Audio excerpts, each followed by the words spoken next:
most runners make the same mistake. They get 8 weeks out from their race and they bin their strength training as the mileage goes up, and they wonder why their legs start to die at the end of their runs and they start to pick up injuries. The issue isn't the strength training, it's how you're doing it. I'm Jack. I've been in the industry for over 4 years. I've coached hundreds of people just like you to get better at running and to improve their strength training, to get stronger, to get faster, to get more resilient. And this is what I'm here to help you to do. This is what these videos are all about. If you want to see more of this, like, subscribe, and watch along to find out more.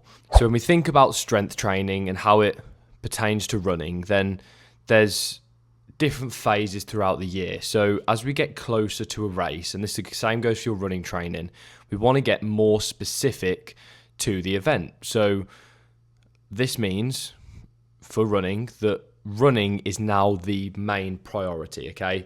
So that means strength training has to take a little bit of a backseat, which means we want to just maintain our strength and basically stay healthy to cope with the demand and the volume of running and get the most out of our running training that we can, and our strength training isn't taking away from it.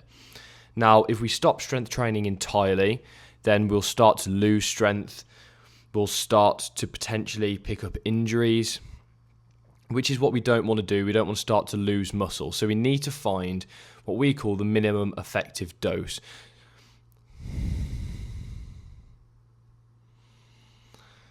So we need to find the minimum amount of work we can do just to maintain the strength and muscle that we've built. Now, this might be 1 to 2 sessions per week where we work above an RPE 7, like still some heavy lifts, leaving a couple reps in the tank, just enough to stimulate some muscle growth and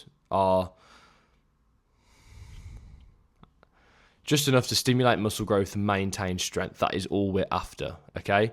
As well as doing our prehab work to make sure that we're any of those sort of typical running hotspots to picking up injuries, and we mitigate picking up anything at all, as that will be a huge detriment to any running race, is an injury where we can't train for it, okay?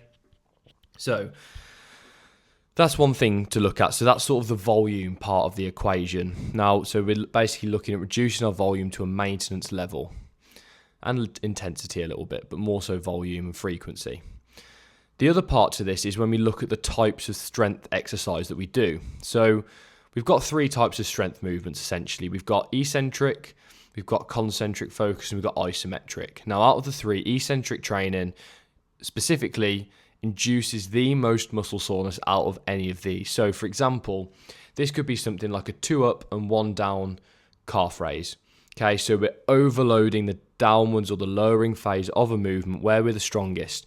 This creates a tremendous amount of muscle soreness. So, as we approach race day, we want to make sure we remove any of that type of training so that we're fresh for our runs and we can get the most out of them, okay? So that doesn't mean that we stop training the calves or any other muscle group, but instead we just pick a different modality to do it. So we could go concentric.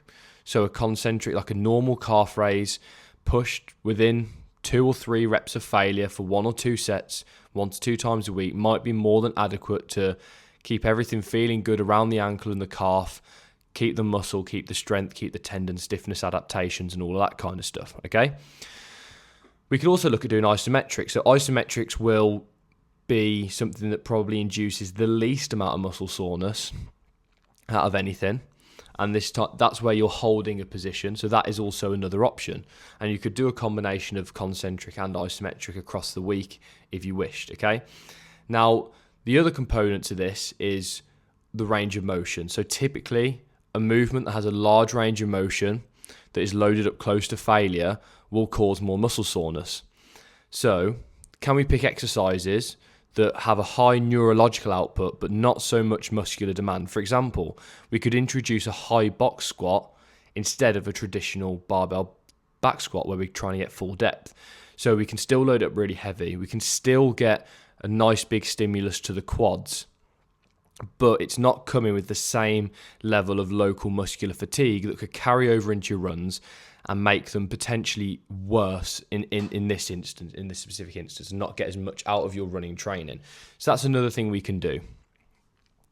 So what we're actually looking at in this process is essentially what can we do to make sure that we maintain strength, we stay healthy, we maintain all the adaptations that we've worked hard all year to do, but without it negatively impacting our running training. Now, part of this as well is obviously where you space those strength training sessions in relation to your runs. And what I would do is I would highlight the key runs each week. So in your running plan, you should have 2 to 3, potentially more key runs that you have to do. It could be your long run, a tempo run, interval speed sessions, whatever it may be. And they're the sessions you want to be freshest for. And you're going to keep your strength sessions as far away from those as possible, where it's going to have the least amount of impact. Now, all of this being said, we can, and what we should do is make sure. So a third and final point that I'm going to make is that we don't want to introduce any new exercises during this phase. So in this 8-week build-up, new exercises are what is also going to cause a tremendous amount of soreness. So we want to make sure that we're picking exercises that we have done in the previous training block, so your body is used and accustomed to it, so we don't have any sort of novel stimulus that creates excessive soreness. So one way you can do this, if you're going to start to introduce new exercises, like I've said, maybe you're getting rid of something like a box squat, you're introducing something like a box squat instead of a high bar back squat.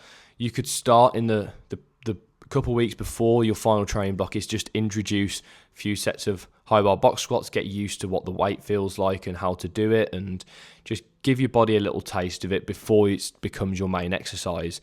That is one way just to easily implement any new exercise that may be coming up without doing it in a place that's going to impact your overall training plan leading into a race. Now, this is obviously all part of a bigger picture. One of the things that happens, it's not necessarily that this is going to... So one of the things you might be worried about is you're thinking, well, if I do this for my race, then shouldn't I be doing this year round? And to be honest, the answer is no. So if we think about the concept that fatigue masks fitness, right? So if we're carrying fatigue around with us, if we're tired from training, that is going to limit our performance. So to put it simply, I get you to do a 10k run this morning. On the afternoon, I want you to do a 5k PB attempt. You're tired from the morning, you've expended energy, your 5k PB attempt isn't going to be great, but that doesn't necessarily mean that the fitness isn't there. It's just you're not fresh to express it as optimally as you could. And that's essentially what we're talking about. So it doesn't mean that adaptations aren't happening and your performance might be ever so slightly worse. And yes, you do adapt, and over time, you do get used to training on tired legs and it becomes less of an interference, but there is going to be a little bit. But that's why, as we get close to race season, we want to try and remove that so that we can really emphasize our running. Because when we look at it as a whole, it's definitely a net positive in having our heavy strength training to stay healthy, to increase muscular strength and endurance, to improve tendon stiffness. All of these things will help us run faster, help us handle more running volume, and help us increase tendon stiffness, which will help increase running economy. So all of these things are tied in together. So especially if you're someone who is got clear defined race dates throughout the year, you want to make sure that your plan is periodized in a way that allows you to get the most out of your race season, but also that you're spending the time in the off season to develop these more general qualities like strength and muscle mass that will in the long term help your running, but we don't want to be doing that in the build up to a race. If you want to see more of these videos, you want more insights and tips how to improve your lifting and your running, then please drop me a follow, or please subscribe and keep an eye out for more videos. I do in fact have a free workout builder that will build you a program that is specific to whether you want to prioritize lifting and running or running and lifting. It will also be able to choose how many days a week you train. If you want that, just simply click the link in my bio, enter your email, and it will get sent over to you. I'm not going to spam you. I'm not going to try and sell to you constantly. It's there if you want it. I hope it's helpful. There's videos attached that cover recovery, nutrition, load management, and plyometrics. It's a really good resource. If you haven't got a plan to follow already, I'd highly recommend you give it a go. It'll be a 4-week plan. Like I say, like and subscribe, and I'll catch you on the next one.